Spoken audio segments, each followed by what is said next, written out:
l'idée, c'est d'abord ce que je leur explique à chaque fois, parce que c'est vrai que c'est marrant, parce que ce séminaire, il commence à avoir un aspect un petit peu mystique. Là, les gens parlent de ça comme si c'était un truc incroyable, mais en gros, c'est un peu l'équivalent d'une mise au vert pour une équipe de foot, par exemple. Ouais.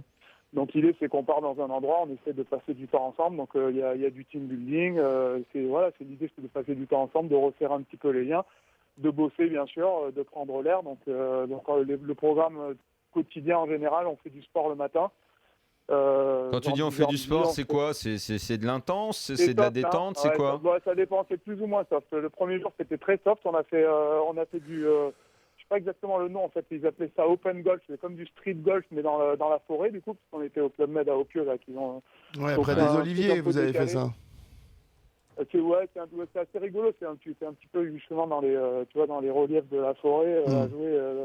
sous les aiguilles de pin et des trucs. Bon, c'était rigolo, mais ça, c'était vraiment gentil. Il n'y a vraiment pas une grosse dimension physique là-dessus. Le deuxième jour, on est allé faire du multisport à l'académie de tennis IST à Mouratoglou, l'académie de tennis, parce que j'ai mes potes qui sont là-bas.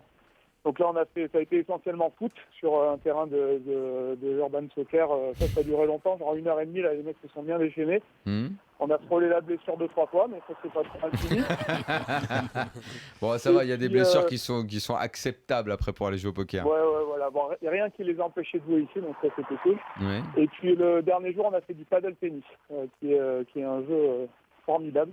Et puis, donc ça, c'est pour la partie le matin. Et puis, l'après-midi, c'est pour le coup plus technique et théorique. Donc, je fais intervenir en général des gens de l'extérieur.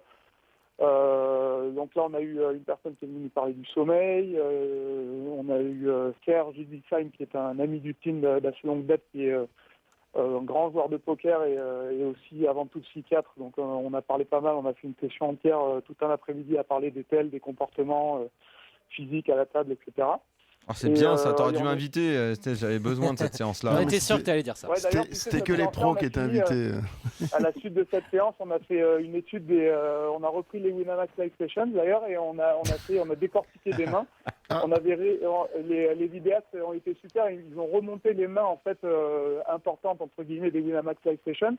Et au lieu d'être filmées comme elles sont montées dans l'émission qu'on voit, il y avait un zoom permanent sur chacun des protagonistes en fait des mains. Donc du coup, on pouvait étudier en même temps que le coup se déroulait, on avait le zoom focalisé complètement sur les deux joueurs pendant tout le temps. Du coup, c'était une super occasion de voir les thèses, etc. Et on a commencé par décortiquer le fameux coup entre Daniel Riolo et Kulchen. Ce coup dont toute la presse parle encore. Non, je rigole, on n'a pas décortiqué ça, mais c'était vraiment une session super intéressante. Et puis le dernier jour, on a eu Pierre Gauthier, qui est donc le coach mental d'une grande partie du team, enfin qui travaille avec nous en tout cas depuis longtemps maintenant, qui est venu parler c'est vraiment là où on est plus dans la partie coaching mental, mais en gros l'idée c'était de parler en anticipant un petit peu les difficultés qu'on pouvait rencontrer à Vegas avec le volume de tournois qu'on jouait, la difficulté des bustos à répétition, enfin des éliminations à répétition, etc.